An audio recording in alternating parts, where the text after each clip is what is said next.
Usually I would record this section of a video last, but in this case I think it'd be easier to do in the very beginning.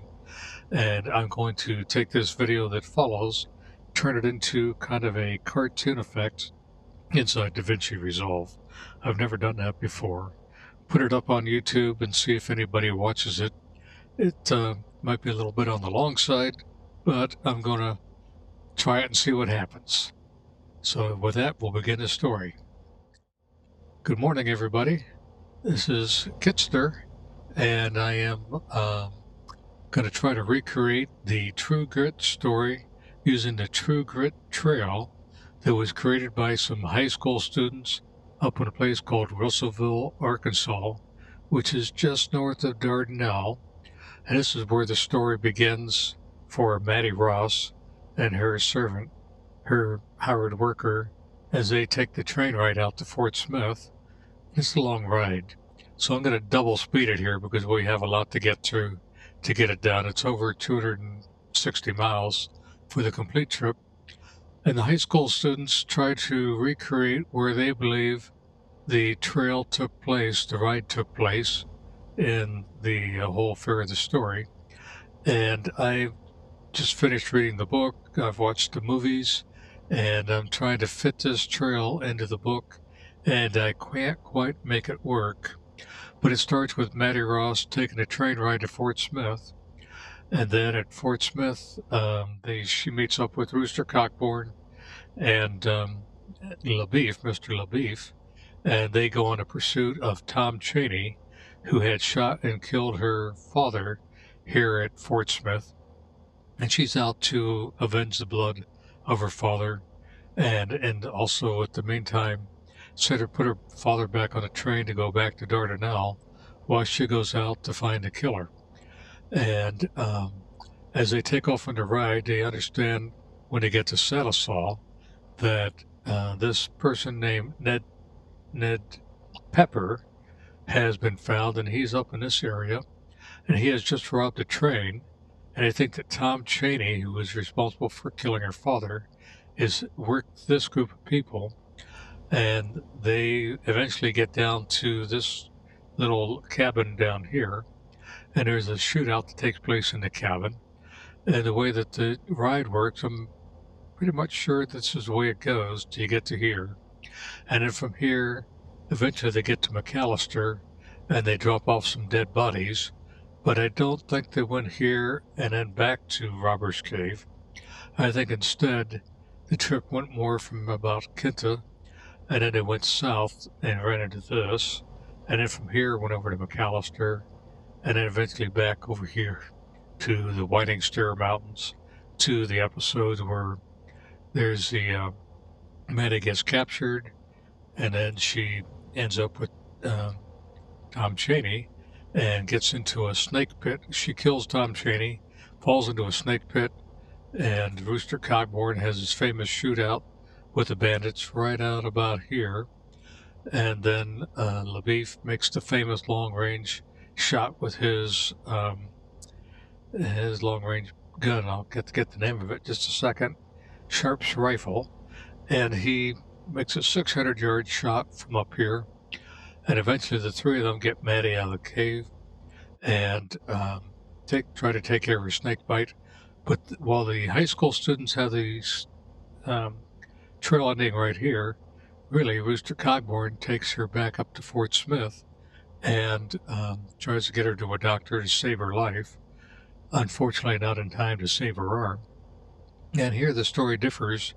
It's kind of a question of whether you like the John Wayne version of the story, or you like the done in 1969, or the Jeff Bridges that was done in 2010.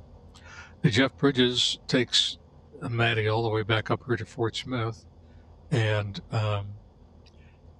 the LaBeef, he's heading back. Well, he'll be heading over here and then down south to Texas.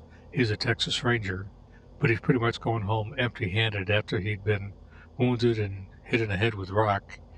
But in the John Wayne movie, it looked like he died right here from the head collision. So there's variances in it. if you're a John Wayne fan, you're going to always love the John Wayne movie, and I do too, because I'm a John Wayne fan.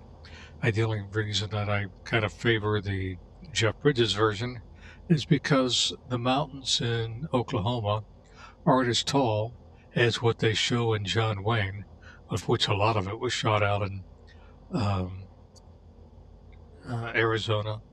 Um, Arizona. And the mountain ranges are spectacular, but they weren't really what was shown in the movie. So um, these are more realistic to what I would consider the Choctaw country. Yeah, Monument Valley, Arizona was where a lot of the John Wayne was shot. And I don't really couldn't find out where this was shot, but I do like the mountains that they showed in here because it looks more realistic. And by realistic, I'll show you where we are going in my flight plan.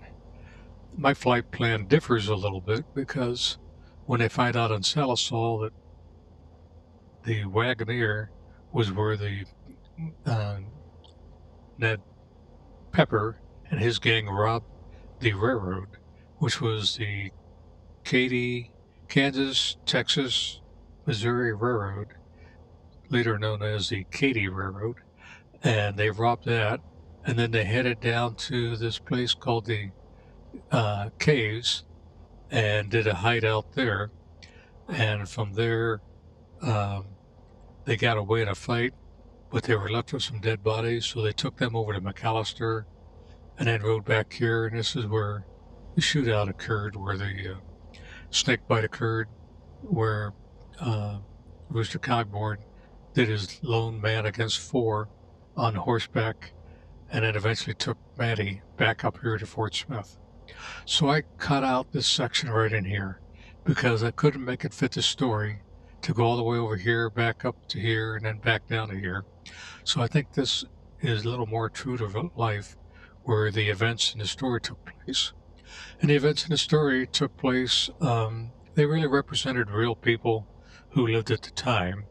There was the hanging judge in Fort Smith. There was a wild, crazy marshal, had one eye. His name wasn't Rooster Cogburn, but that's the character that they used for this, I believe.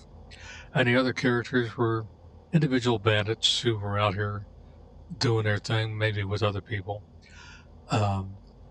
So it's a composite of a bunch of different people that go together to make up the story. So up here at Wagoner is the railroad that goes south. This is known as the Texas Road that goes all the way down into Dallas. And Mr. LaBeef, would probably taking that road on the way back. And then I have some friends over here at Sooner Plant Farm who I've done a video on before, and they are in basically the Choctaw territory. They're borderline Cherokee Nation right in here, and Choctaw comes down here from Fort Smith and down. So with all that said, and without further ado, I'm going to put my window back on the other side and we'll hop in the plane. And because it is a long flight, I've already started it up and got the motors running. I've got the flight plan in place, even put in what I perceive to be the procedure to land. And we will just kind of go from here. So here we are in the plane, and this is the Dardanelle, which is on the north side of the Arkansas River, and Matty Ross lives on the south side. So when we take off right here, we'll be going out, we'll swing to the right, and we will try to get over the river and over to her place. I don't really know where it is, and then head over to Fort Smith. So that's kind of the direction we're going. It's early December. I chose December 11, the day that lives in infamy, and it was lightly snowing. I try to make the light snow, but when I do, I can't get far up in the clouds before we can't see the ground anymore. And I'm trying to showcase the ground here. So as you can see, the mountains are back here, and they're not overly tall. They're not like Monument Valley mountains. And you can see them back here a little better. And they're not going to get much taller than that all the way. So with that said, let's hop into the plane. We'll get down here. This is the Diamond DA42, and I'm not going to really get into it so much. The story isn't about the Diamond, which is a beautiful plane, but it's more about true grit. So we'll try to stay with the story, get her going. And if you notice in the front seat, I've got Mr. Bandit with me. He's my co-pilot for the day, and we will bring him along and see how he behaves. So like I said in the beginning, the first part of this, we're just going to go a little fast at what I call double speed, and then we will slow down, enjoy the rest of the journey. So with that said, let's get this caution light off. We got everything ready. We're going to release the brakes, and we will throttle up, and we will get the show on the road. Seems like everything got updated here recently. The video drivers, the airplane, Microsoft Flight Simulator. It's all happening at one time. So we're 100% power right here, kind of waiting for the speed to get up, and we're at a point where we can rotate right about here, and it looks like we have a nice steady climb. I'm going to tap the brakes, and we will bring the gear up, and don't have any flaps up because this plane takes off beautifully without the flaps. I'm going to bring back the power more to about 80%. And then we will try to circle around here a little bit and find Mattie Mae's place. So we've got to cross over the Arkansas River, which should be right up here. I'm just going to hand fly it for a little while before I put it on autopilot. So, hope you enjoy the ride, and I hope that I can tell the story honestly.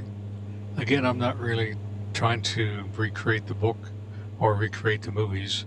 I'm just trying to give you an idea of what I think the ground looked like from up above on the incredible journey that was displayed in the book and the movies. It's quite a story. Hope you get a chance to read the book. The book was written by Charles Portis, and it was... I think I went a little too far. Let's get down here. I think the Arkansas River is straight ahead there on the left. Yes.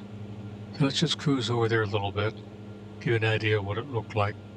She says that they owned a farm. It was free and clear of the title. And so she's going to be leaving her mother and some siblings behind to go after this Tom Chaney, to bring him to justice and bring him back. Although her family thinks she's just going down to get her father's remains and the artifacts that he had, and the fact that he had bought some ponies that had come up from Texas, and he wanted to do something different this winter. He wanted to put ponies out on the ground on their farm, fatten them up a little bit for the winter, and then use them for people who wanted to go hunting. Deer hunting, bear hunting, whatever the case may be. This is the Arkansas coming up here. You can see it. And because the ponies were smaller than horses, it would be easier to take it off the trails and go to the woods and go after the prey. So he had never done this before. This was going to be a new adventure for him. So I thought, well, why not? Let's just do it, make it happen, and see how it goes. So I see that I'm actually kind of speeding in this plane. I'm only running about 85% power.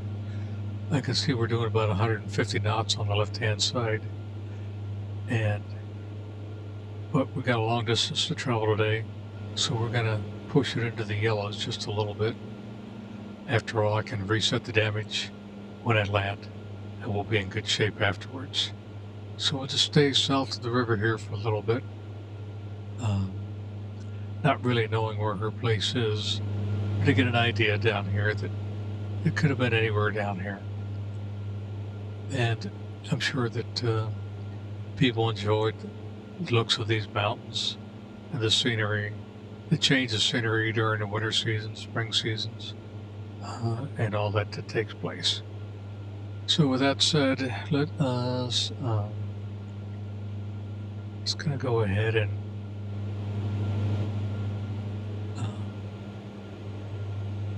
I'm gonna set my heading here for a second. I'm gonna put my heading right about here. I'll put her in heading mode.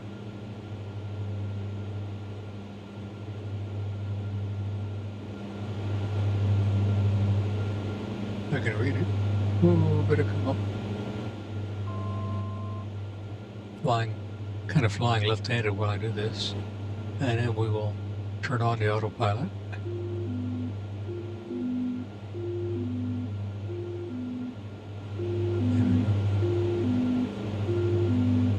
The autopilot wouldn't go on.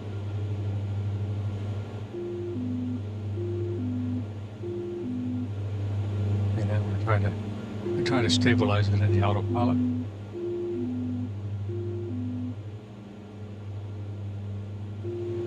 Alright, and then we're out. Why are we in and then why are we out? I don't know.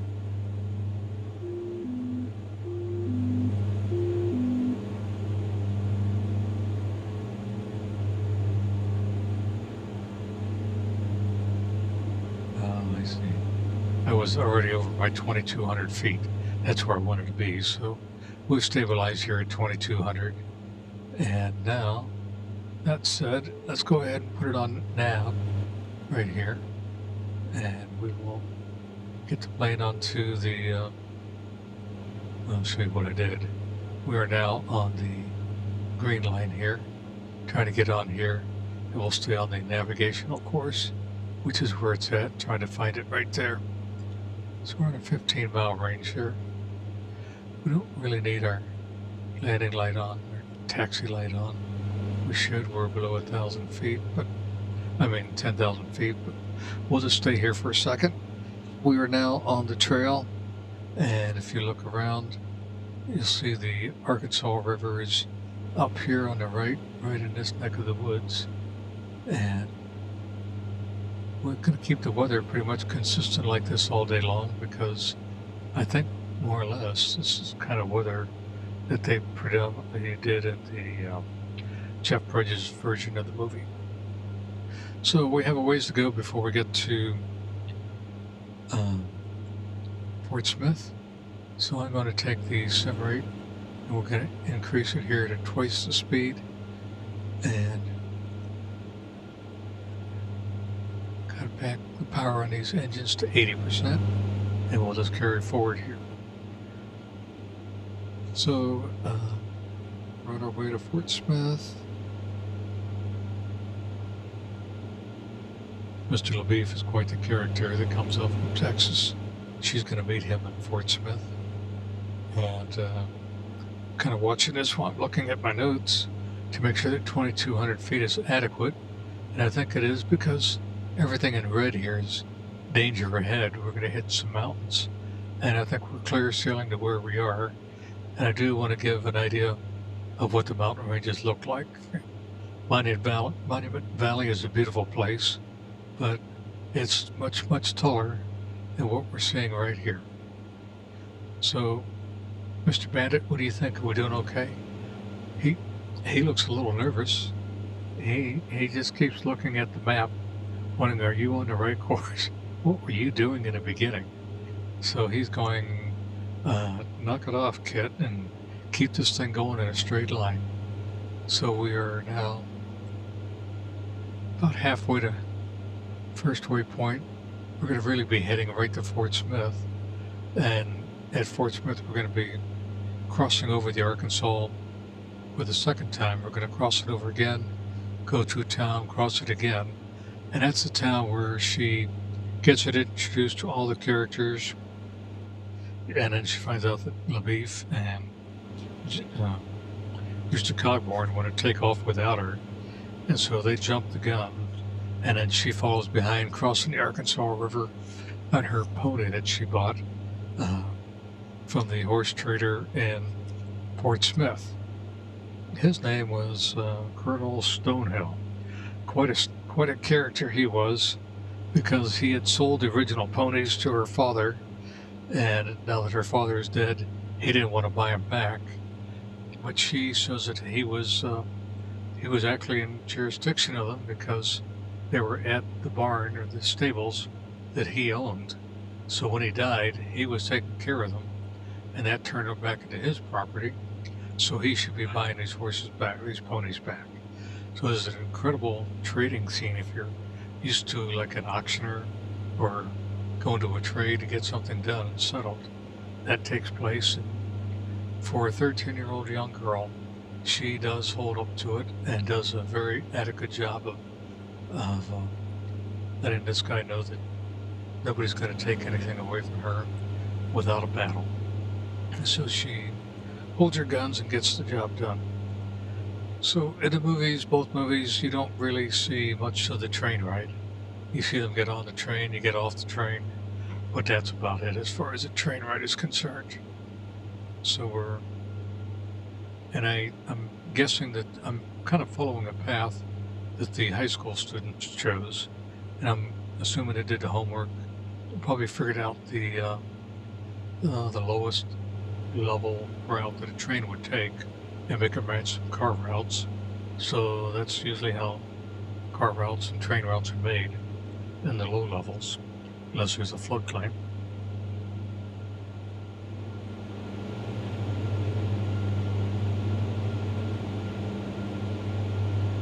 Maybe double speed is not long enough. Maybe I need to go longer or faster.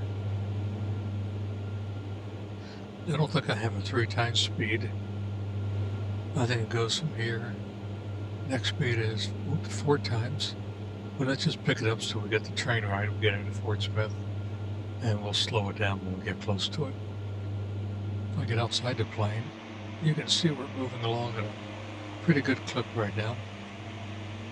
That is, we were doing 150 knots, and now we're doing 600 knots.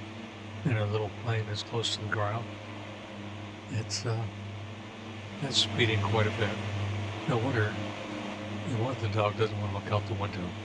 It's scared to death. Can you blame him?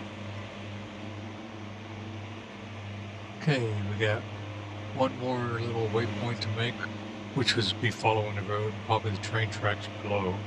I see a road directly below us, and then it would turn and go straight into Fort Smith. I'll slow it down a little bit, and hopefully we'll stay out of the squalls.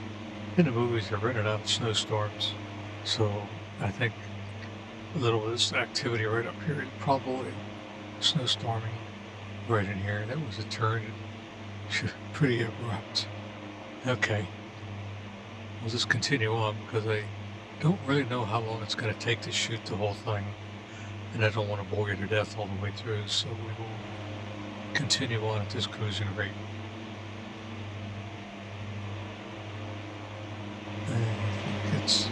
I am going to do one thing, if you'll excuse me. I'm going to put it in this mode. I'm going to take this wallpaper changer that I have in the background and then pause it. Okay. So it won't be causing any stutters while we're flying here. So they're crossing over, but probably in reality they stayed on the other side to get into Fort Smith. So I think it's time to slow it down. Back to double speed here till we get into Fort Smith. And then we will... So I think in the real reality they're down on the south side and Fort Smith is straight up ahead. And, we'll see how it goes. Maybe I should just fly at the double speed for a while and see how it behaves. Because here it doesn't look too slow when you're looking at it in this way. And we can get the video going faster. Not everybody has YouTube Premium, so for those who don't, I'm sorry, you gotta watch the commercials. For those who do, it'll just be a little shorter ride. Hopefully, if this works out well, my plan is to convert this into a cartoon and do a cartoon version of it. Same version, I'll just add a cartoon effect to it, which I've never done before. I have to create it in DaVinci and then try to see what happens when I do that. Now we're on the outskirts of Fort Smith, and she spent about 3 days here, horse trading and getting the ponies bought and getting her connections with Rooster Cogborn and LaBeef situated. And the problem with LaBeef is, well, he's a good man. He wants to take the body. He wants to take Tom Chaney, capture him alive, and take him down to Texas and hang for a murder that he committed down there. And he committed murder up here, so Maddie Ross wants him to go back and go to trial and hang for a murder up here. She doesn't want him down there. She can't go down there after him. So she wants justice done. She wants it done here. So she and LaBeef don't get along because of that. There's more money for LaBeef to be made if they go to Texas. And he's splitting that with Rooster Cogborn. So there's secondary deals being made, alliances being made behind her back, and she wasn't real pleased about that. So now we're over Fort Smith, and we're coming up on the Arkansas River. Somewhere in here is a ferry, and I'm guessing because there's a little river here, that ferry is probably right in this neck of the woods, maybe up here, where Rooster Cogborn and LaBeef cross over, and Maddie Ross has to take her pony and swim across and get to the other side. So and the pony she's riding has never really been ridden before. It's a fresh pony, so she's on a brand new pony to do this. And so she handles this pony exceptionally well, even though her riding isn't her strong suit. She's very skilled, very adept. Different versions of the book have her basically behaving like an old maid school teacher and Bible teacher, but yet in the movie you get the impressions that she's going to grow up to be a lawyer. So she's a young woman living in a man's world at the time and struggling with men who don't want her to conform to manliness, to want her to be the woman like everybody else, just before we go into the Victorian ages. Now we are headed off toward this Salisal country. Salisal is looking like what over here.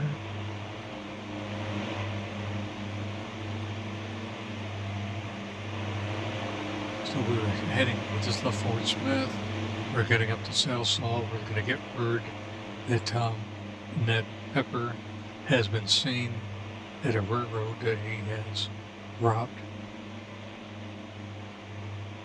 With this over here. And he has robbed this railroad up here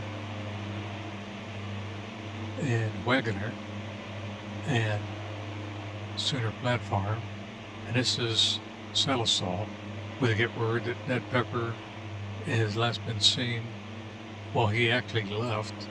McAllister went up to here to rob the train, and now they're going to catch up with him down in this neck of the woods at a robber's cave, and there's going to be a shootout down here. So we're going to come over here, and they're going to have an incident with some Indian boys.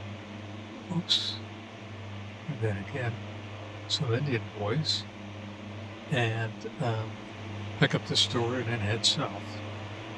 Along to here, they met a strange fellow wearing a bearskin outfit and a bearskin head, and he's staying warm in a slightly snowy, cold winter day. And there's a dead body in a tree that was hung, strung up anyhow.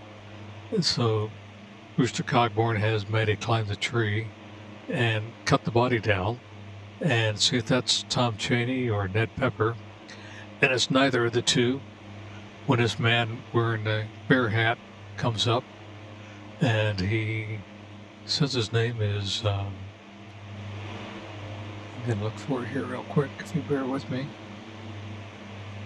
I'll find it in a second. Oh well. He had a dead body with him, and he said that he's a doctor, and that he was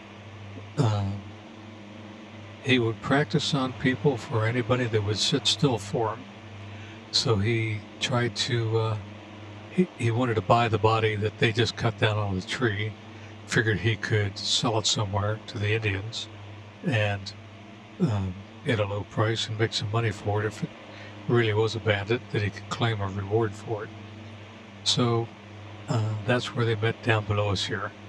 That was a strange encounter, and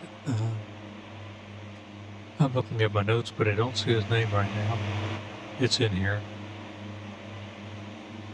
Okay. Anyway, we're going on. I can turn the page. Choctaw Nation down below us, and we're going to turn. We're going to go north a little bit, and there's not a lot of description in the book about the actual route. Every now and then they just mention that they crossed a river. They're in the Choctaw country. They mention places like Salisaw and Wagoner and McAllister, and they mention the Robber's Cave, and they mention another place down south where the Winding Mountains are going to be, where the shootout takes place. But the actual marking of the trail is hard to come by. So hopefully these high school kids in Russellville did this justice. I don't think I will put this on my bucket list to go down and drive this trail, and maybe just make a few changes that I'm making with the plane right now, because where I'm flying can be basically redone by car. And if we ever did buy some motorcycles, small scooters, I think I would take them down here and recreate it. It's 250 miles. It'd be, a good day's ride, maybe a 2-day ride on a scooter, and stop and eat along the way, because I'm sure everybody in here has got a little bit of true grit story they want to tell, and meet the townsfolk and pick up what the story is. So now we're heading up to Salisaw. Oops, I guess we're going to turn a little bit early. So Salisaw must be right in this neck of the woods here. They're going to turn south, and some boys are going to take them across another ferry and get across the river. And I don't think that's it, but there is a reserve here, water reserve, Robert Skewer Reservoir.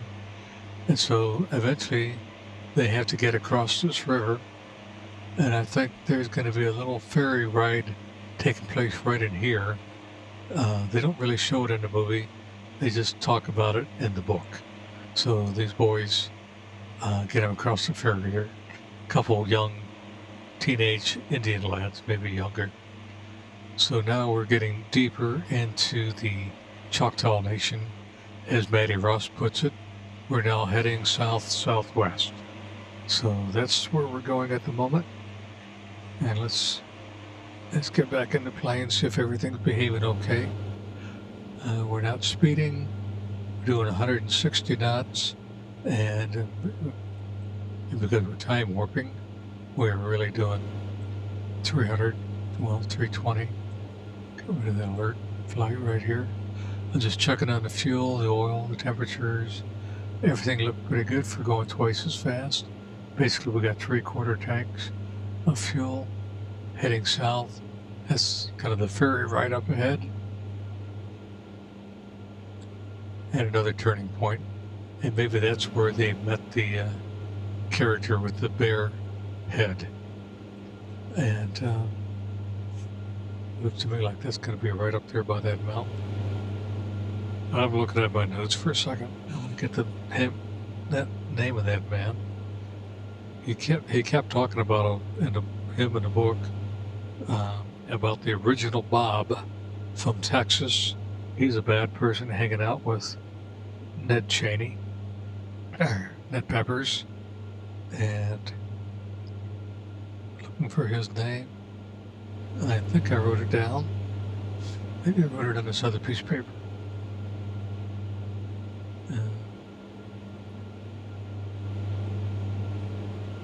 Now it's where the road down where I think the dead body was hanging in the tree.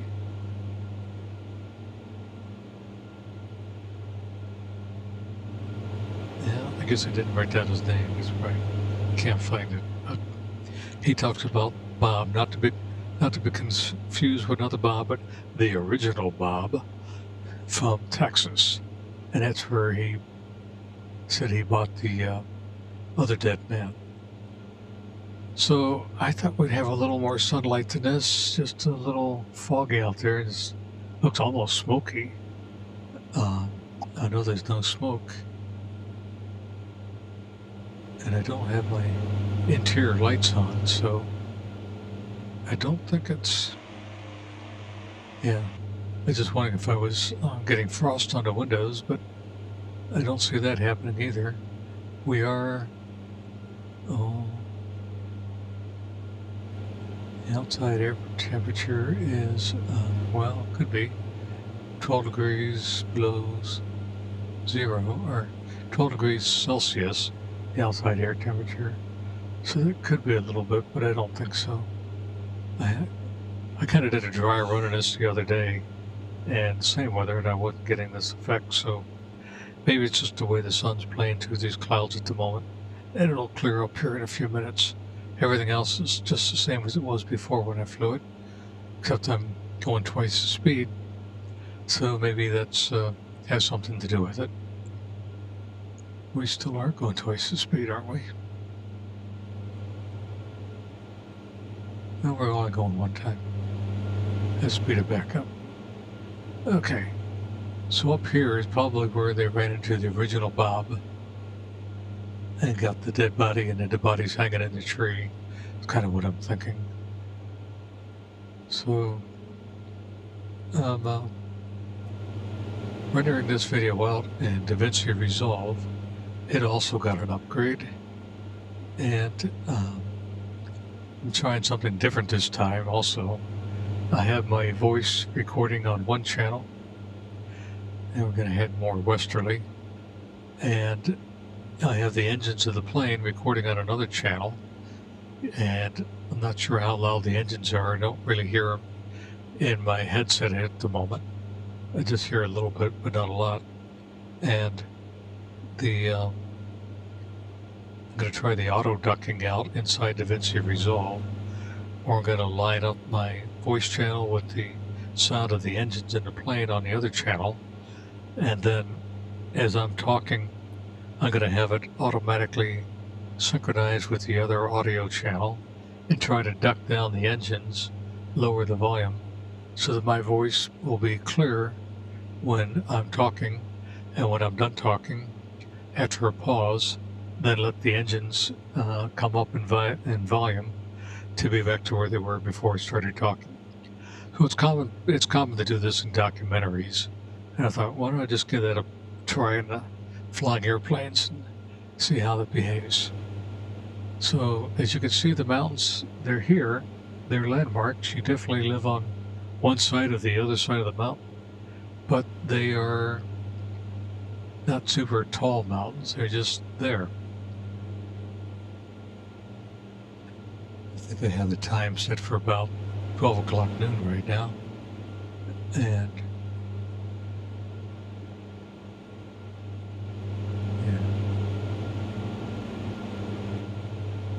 take a look at the time.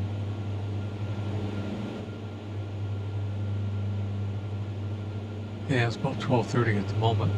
Okay.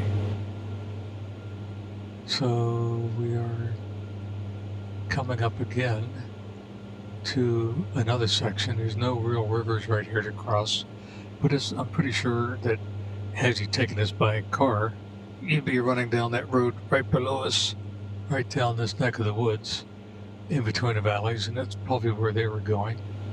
And it's not here, probably later, is when there's kind of a confrontation between LaBeef and Rooster Cogburn. While they were both in the Civil War, LaBeef was in Texas with the Texas Rangers and got into the war. and he brought his own pony into it. That was a big deal. He kept talking about that he had to have his own saddle and horse. Whereas Rooster Cogburn, he rode with Quantrell, forget his name, Sam Quantrell. He was in Missouri, and he was a notorious guerrilla fighter. And you could basically say that they're notoriously known for being below the belt. They weren't doing battle in the way that normal customary battles were done. They were hit and run, and they seemed like they killed a lot of people unnecessarily, particularly civilians who lived in the countryside. They were hard on them, and in Kansas City. And so Rooster Cogburn, he doesn't really admit that he rode with them, yet he doesn't deny that he didn't ride with them. But his characters, the way he goes after bad people, would make you think that he probably was part of that band, and whatever it took to get the job done is what he did to get the job done.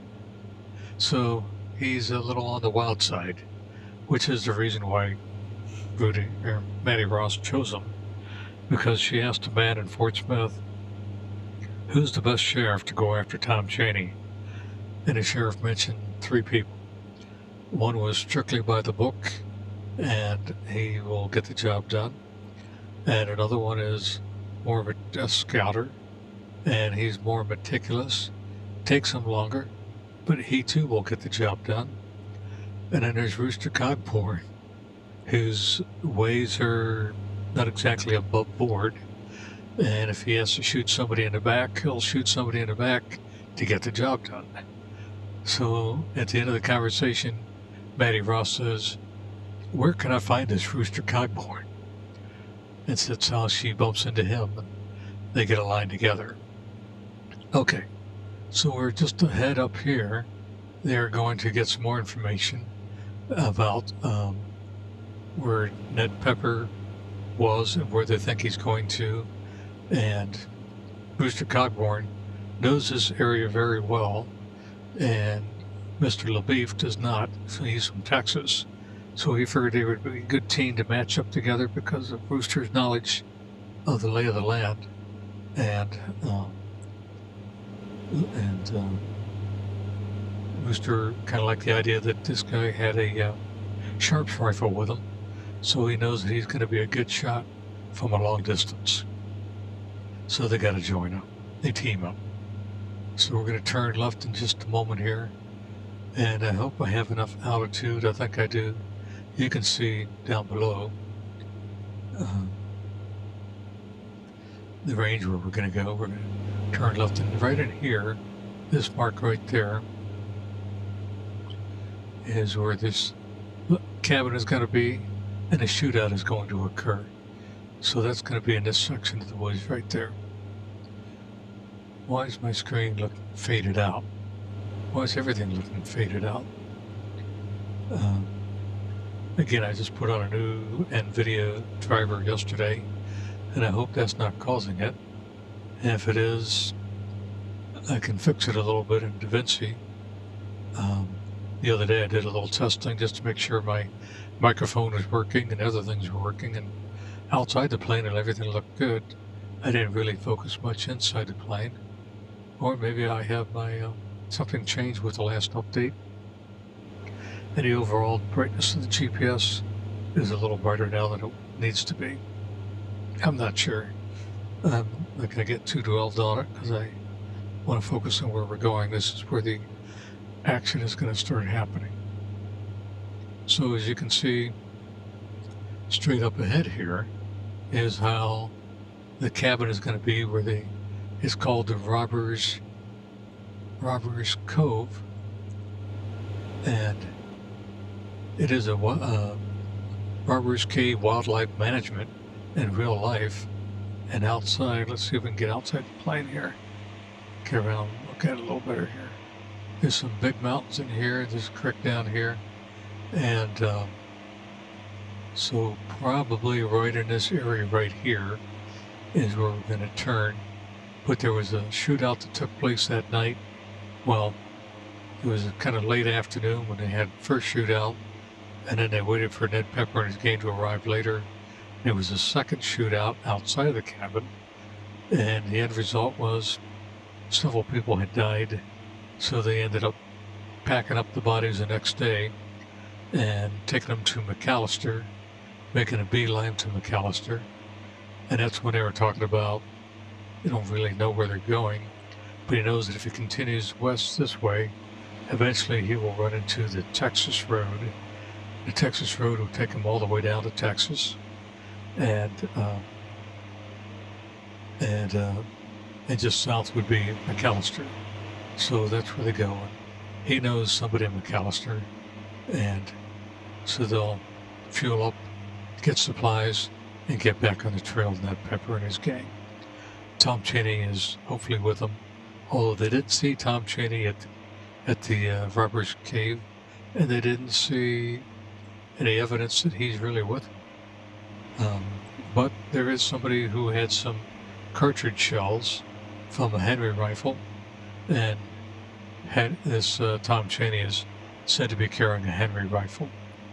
So we are now heading toward a beeline straight to McAllister, and we will cross over at McAllister where we'll find the Katy Railroad, the Missouri, Kansas, Texas Railroad, and head south. That railroad's a famous railroad. It kind of starts in Missouri, right here in St. Louis, in St. Charles, and goes west to Kansas City, and then it goes south. So when they robbed it, it was heading south out of Kansas City, and it goes all the way down to Dallas, and in Dallas it runs behind the Texas School Book Depository. And if you know the story of that assassination on John Kennedy, that they had gotten some hobos off the train, and they thought they might be involved, but then they let them go. And of course, we're never going to find out what really happened down there, but it is possible that they did, and they got them off this Katy Railroad. And then from Dallas, then the railroad heads south all the way down to San Antonio, Texas. So there's a lot of traffic that went back and forth on that railroad, and it was really only recently, 25, 30 years ago, that they shut the railroad down. And here in Missouri, they turned the railroad tracks, they took out the tracks, turned it into a bicycle path, and everybody rides the bicycle trail down there. I've got hundreds of miles in on the Katy Trail. Cindy and I have been on there together. So it's a very interesting place. So McAllister is straight ahead. They drop off the bodies. They get refueled and supplied. And in the book, Richard Cogburn tries to get Mattie Ross to take the train back home, but she refuses and goes on. But that's not really mentioned in either of the two movies. For the most part, both books followed the story in the book pretty well. They didn't deviate a lot from it, just a little bit, to suit the news. So now we're heading back, following what would have been the trail of Ned Chaney, trying to get located onto that. And you can see that straight ahead right here. We're making the curves.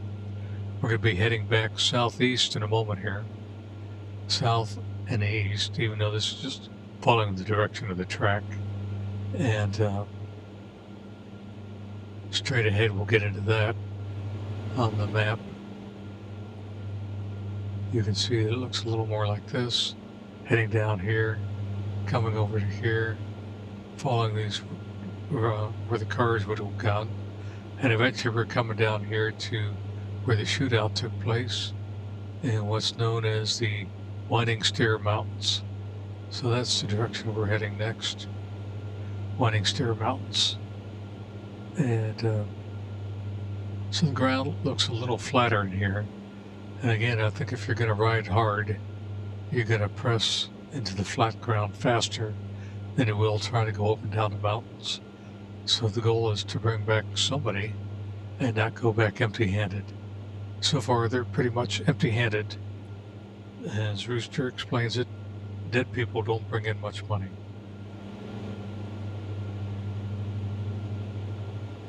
So we're pressing on.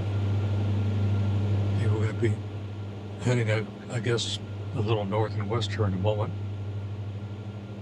And we're still on the trail, heading back. Flip my pages here to, that's my notes on page 2. We passed a cabin. We got the dead bodies. We went to McAllister's.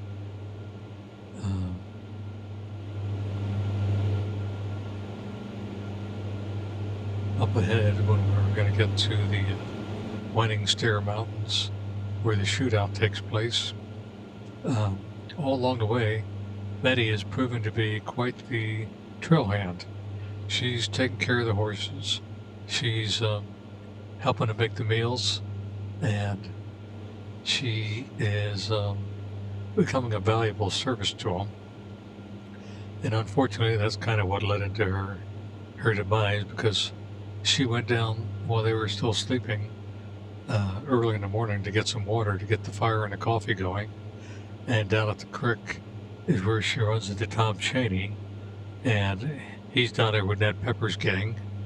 And Tom Cheney recognizes her, and there's a shootout that takes place there, where Maddie has her dad's old Civil War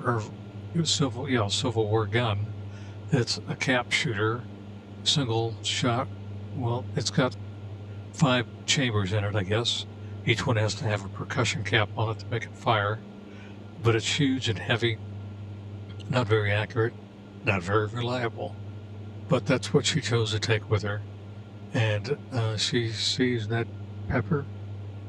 She sees Tom Cheney, and eventually she shoots John Cheney in the ribs, breaks a rib. Then he comes after her and captures her, and in the capture takes her back. Well, meantime, Rooster Cogburn and LaBeef are now alerted to what's going on, and they come down to return fire with the camp because they can't risk shooting Maddie, trying to get her freed from Tom Cheney, and the rest of Ned Pepper's gang is shooting back, so they get away. A deal is made that he will let her go if they ride off and they leave them alone and don't come after her again. So the deal is struck, and you can see Rooster Cogburn in the distance fire off a shot and letting them know that they're gone their own ways. And they change their mind. They don't let Maddie go. Instead, they assign her to Tom Cheney, and then he takes her down to the hideout down in the Winding Stair Mountains. And at that hideout, he's talking about because all the horses have been shot up, they don't have a spare horse for Tom Cheney to get away with them. So they divvy up the money, and the others get away, but they tell Tom to wait there, and he'll be back in the 24-hour window and pick him up and get him out of there, and he didn't like that idea. So he's down there trying to think, what do I do with this Maddie May, and how do I improve my situation here? And his conclusion is that he's going to kill her. And eventually, LaBeef comes on the scene. He rescues Maddie May. He hits Tom Cheney in the head with the butt of his gun. And so they're on top of a high hill, which is probably right about in this area right up here, because this is where the famous shootout is going to occur. And down in the valley is where Rooster Cogburn is going to shoot it out with the 4 members of Ned Peppers and his gang. We see Rooster Cogburn on his horse with the bridle in his mouth, 2 guns blazing, going after him. Fill your hands with lead, you something. How'd that quote go?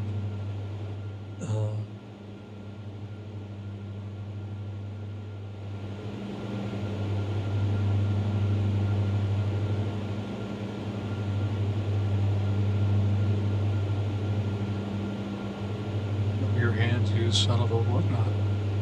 And then they went after him. And then LaBeef makes his famous shot with his sharp rifle from 600 yards, He ends up shooting Ned Pepper and saving Rooster Cogborn's life. But then by this time, Tom Chaney has come back, struck Ned Pepper, or Tom Chaney on the head, struck LaBeef on the head, and took him out. And then somehow or another, Matty Ross gets his gun and shoots him with the Sharps rifle and blows him off the side of the hilltop, which would be right in this neck of the woods. And then she falls backwards into the snake pit. And in the snake pit, she gets bit. But she's down there, and Rooster Cogborn comes back and gets her out. And LaBeef now comes back, and he assists up above by throwing a rope down and pulling him up with safety with a horse. But he's been compromised. He's had a couple gunshot wounds in him, and he's now got this major concussion in the head, and he's not doing well. Matty's been bitten by a snake. We just turned a corner here, and we're going to get out of the plane. So that was right behind us. Right down here is where the shootout would have taken place. Fill your hand with you son of a you-know-what. So it is right there where all that took place, supposedly. And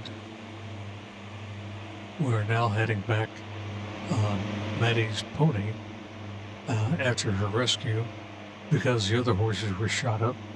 So she's got a pony carrying Rooster Cogborn and Matty, and he's riding like a you-know-what, trying to get to Fort Smith to save her. He eventually does get her there, but not in time to save her arm. So she has to have her arm amputated a few days later. And he hangs around, but then shortly afterwards he leaves. And she never really sees him again in one version of the story. She sees him again at her farm in another version, the John Wayne version. But in the book and in the Jeff Bridges version, they go their own ways. They occasionally exchange letters, and Matty finds out that he is eventually down in Memphis. He's going to be in Memphis, Tennessee, from a flyer that her brother sent her. And he is joined up with the Buffalo Bill, Wild Bill Cody's parade, Wild Bill Cody's crew, and they're staging an event down in Memphis. So she gets on a train and she goes down to Memphis to see it. And when she gets off, she goes forward and she finds out that she bumps into Cole Younger and Frank James. And Cole Younger is polite and tells her that, by the way, when Rooster rode her off on this ride that we're on right now, he took 2 bullets into him. So he's carrying her, 2 bullets in him, and they're going to go 60 miles on horseback, up pony, up to Fort Smith, and then try to take care of her. And you'll see in the movies and the book that the pony is slowing down, and so Rooster wants this pony to go faster. So he takes his knife out and he digs it into the flanks of the horse and spurs him on by causing a great deal of pain and wounds to him. And that makes him go faster, and Matty kind of arouses a little bit to what's going on. She didn't like it, but she knows what he's doing. She's losing consciousness. And then in the book, but not in the movies, the horse is slowing down again. So Rooster Cogborn reaches into his pockets on his jacket, and he's got some like rock salt in there, and he grabs a handful of that and rubs it into the wounds on the horse, and that's painful and makes the horse go even faster. And eventually, when they're just a few miles away from their destination, the poor horse gives out and can't go on anymore. So Rooster Cogborn puts the horse to rest, and picks up Matty Ross and carries her up to the doctor's house to get her attention. Cole Younger and Frank James. And when so Cole Younger explains to her that Rooster Cogburn had died about 3 days earlier in Jonesboro, Arkansas. Jonesboro, Arkansas is the headquarters of Walmart, and so he was buried in a graveyard up there, and so there's really no real reason to stick around, except that Cole Younger said that he and Rooster had lively times when they're acquaintances. Then he asked Maddie, what was the nature of your acquaintance with Rooster Cogburn? And she looked at him and said, we too had lively times. And then she picked up her bag to leave, and she turned and she looked at Frank James, and she said, keep your seat, trash. Because he never got up once, he never acknowledged her, never said a word to her. She goes back home, and then later she had the body exhumed, Rooster Cogburn's body exhumed, put on a train, and shipped back to their farm where the family burial plot was. And folks, we are not flying the path. Something has gone wrong here. I need to get back in the plane a second. Excuse me, I think I need to tell it. We have to get on the approach. Oh, I need to activate the approach. The procedure, I'm going to activate the approach now. Okay. And over here, I'm going to activate the approach.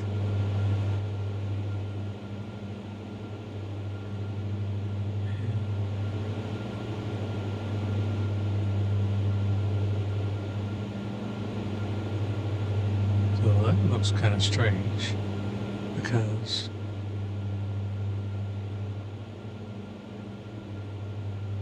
oh, this really has us going a long ways out of our ways. Let's modify this a little bit. Well, we're going faster. Let's just go ahead and put it up into 4. Whoa, are we gonna make it? We're gonna make it? What do you think, Bandit?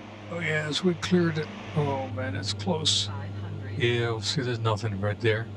We gotta get up to next to this one, then we're gonna turn left. But we're going a little bit too slow, so I am going to increase the speed a little bit. We'll get there a little faster, and I know you're going to get scared. I'm sorry about that. It's going to be a close call. I was going to start to descend a little bit toward the altitudes that we need to land, but I think I will just carry on and clear this one. Mercy. Oh, now we're turning. 500. That was close. It was close. We're going to get back on track. We're now heading back, and eventually at some point here I'm going to have to start slowing these engines down. I guess since we're going this fast, I can do that right about now. I hope nobody's getting seasick out there. No, these are turbocharged. I'm going to bring it down in stages, so bear with me while I do this. And I'm going to bring you into about a 7.5 mile range. So you're straight ahead, and we are now picking up the trail. So it looks to me like we're gonna get out here, we're gonna come around and come back, and we sure are buffeting the winds right here, which is weird because it's only 13 knot wind. So I don't really understand that, except maybe I'm going a little too fast and I don't want to slow down just yet. We will slow down in a moment because I think something tells me the video is getting quite long now. I can't really see the recording time. It's 1 hour and 4 minutes. So in a moment here we will slow down and get set up for the landing. So you guys ever get a chance?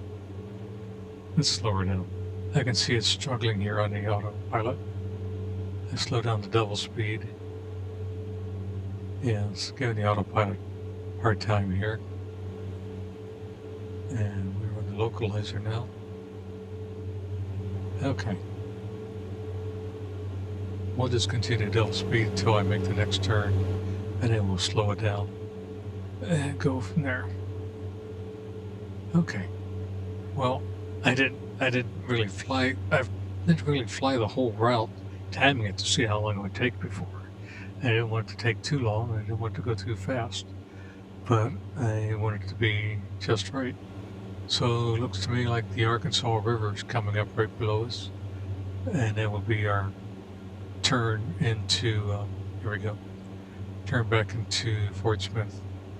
So after this turn, we'll slow it down. We'll get set up. I guess we could do that about now. We're not that far away. Okay. And we won't be shocking everybody around so much. So we're cooling down the engines as we go here. And bring it back to about 40% power. And that's going to slow us down to about 130 knots. And if you look up ahead here, you can see the airport where it's at. So that's our guidance system. We got everything in place. I'm going to bring our altitude down. I've already looked it up to, I need to come down altitude to about 1,800 feet. And the vertical speed here. And down about 300 feet. And we've got a glide slope, but we haven't captured it yet. But we're on the localizer still. Okay, let's see how well it does. I think I did an RNAV approach the other day, and it worked, but it did not capture the glide slope. So I had to take over at the last minute and fly by hand. And so we were now 1940 feet coming down. We're slowing down to 142. I'm going to bring the power back just a little more. About 32 on the power here. 31, that's good. And we'll level off. And that'll slow us down a little bit. And we'll slow a little more. 30% power. I see it down there. I'm kind of looking right in here at that power. And when this gets down closer to the white range, that's when we're going to put our flaps in. But we can put our gear in now any moment. So I'm just going to get that ready to set up here. So the localizer coming. And yeah, I think it was at this next waypoint that we should be down to about 1,850 feet and pick it up. I'm going to come in just a little bit below it, and we will go from there. So in a moment here, we'll put the gear down. Are we doing okay there? Doing okay there, Mr. Bandit? Are you scared that you're still staring straight ahead? Oh man, you need a drink of water, don't you? I need something more than that. Okay, 1,800 feet, slowing down. We can put the flaps on, we can put the gear down. Let's go ahead with the gear down first. And then I'm going to put in the level of flaps. One level of flaps. We got 3 levels of flaps. Now we're slowing down. And I want to, we're going to be at the FAF in 0.1 miles. So now we ought to be picking up the glide slope any moment. This should turn green when we capture it did. We have captured the glide slope. We're on our way down. So we're coming down. How does it look outside? Well, we're looking good. We're looking very good. Now, I guess I should have changed the time. It was very, very dark in the movie. I should mention that in the John Wayne movie version, that a lot of it was shot in the daylight, but in the Jeff Bridges it was shot more in the evening hours and twilight hours. And I'm guessing, just a guess, that perhaps it was due to camera technology was so much more advanced in 2010 versus 1969 that now you can capture better light at low light and get better quality video, and it should look a lot better. And so maybe that's why they chose to do it, to stay truer and closer to the book than what the John Wayne version did. John Wayne, at that time, those were the cameras they had. So they used the tools that they had to get the job done. So they did an excellent thing. And, you've all seen the old movies where you can turn night or day into night, and you just film it with the best you can. But then when you turn the sliders down and get darkness, you get a lot of shadows walking around. At nighttime, unless you're walking in front of light, you don't really get shadows walking around the trees. So it takes away from the realism of it. And that kind of happened to me. Okay, we're coming down at 70 knots. We don't really want to get any slower than this. I'm going to give it one more boost to 31% power, just to make sure we don't fall off at the last second. We're coming in, and if we look up ahead here, the bappy lights, we got 2 white and 2 red, which is perfect, Fred. Come on down, and we'll just stay right about here till we get there. When we do land, I think we want to get down toward the left-hand side is where the parking areas are, where the airport is, and we'll pull in there as soon as we get the opportunity. So, it's been a pleasure making this flight. I hope I haven't steered away too much from this story. Hope that I didn't scare anybody away from watching the movie. And I'm kind of curious to see what this looks like in the cartoon version, whether or not anybody even looks at it in the cartoon version. So it could be a one and done thing. Make it, but don't ever do it again, because nobody cares about seeing it in cartoon. It's not a cartoon movie. But in flying planes, what is cartoon? Everybody wants realism. So cartoon wouldn't be quite right. Okay, I think we're close enough about here. I can see planes on the left up here. And we're going to just take it off autopilot right about here. We'll just hand fly her down. Whoa, some wind coming up at the last minute on the ground. Let's cut some more power. Try to get it down. Leveled out. Bring it back in. And, we're really ever off course now. Are we gonna make it? Whoa. Came down a little bit early. And let's just cut her down. And we'll slow these engines down. Okay, I don't think I'm gonna take the first runway off. I think I'll take the second one off. Right about here.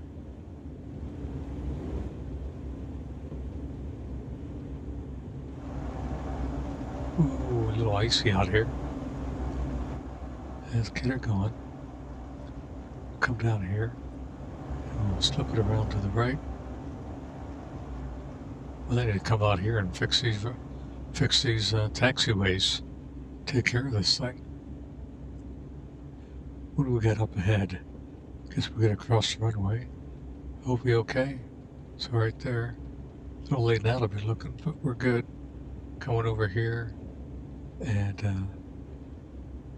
so we come down here and slip in this way. Oh, that's not it. Whoa, what did I do? I think we need to go down one more. Boy, did I watch this up on the, trying to get back to the airport. It's a little rough on the ground with all that white. So we'll just keep going a little more. We'll take the next ones up here. Probably the blue is where I want to go. So, yeah, I see airplanes up there. We'll just tag on here a little bit further. And we get up here, we'll get prepared to shut down everything in the plane.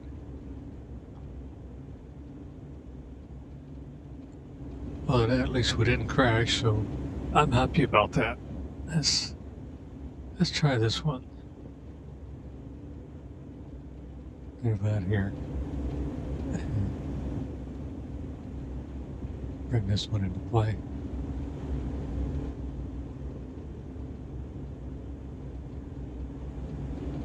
Well, I don't think that's it either. I think that's another runway. I think the blues represent the runways. So, I think I'm right. So with that said, I'm just going to hop across the grass here a little bit, come back up here, and we will skedaddle down here and coming this way. Ooh, slipping.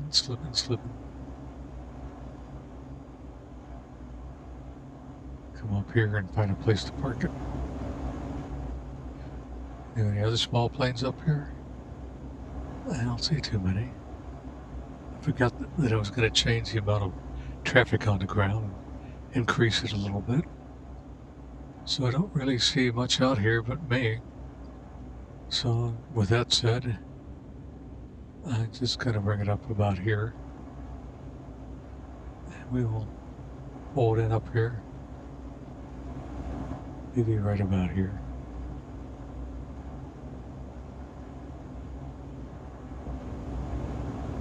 And bring it to a park right there. Set those brakes. Let's come down here and get the caution lights off. And we'll take the P-dot heat off. Oh, I didn't have the fuel pumps on all that time. And I guess I should have hit the range button here. Probably would have seen the airport better this way, known where I was going. So it brought us in safe and sound.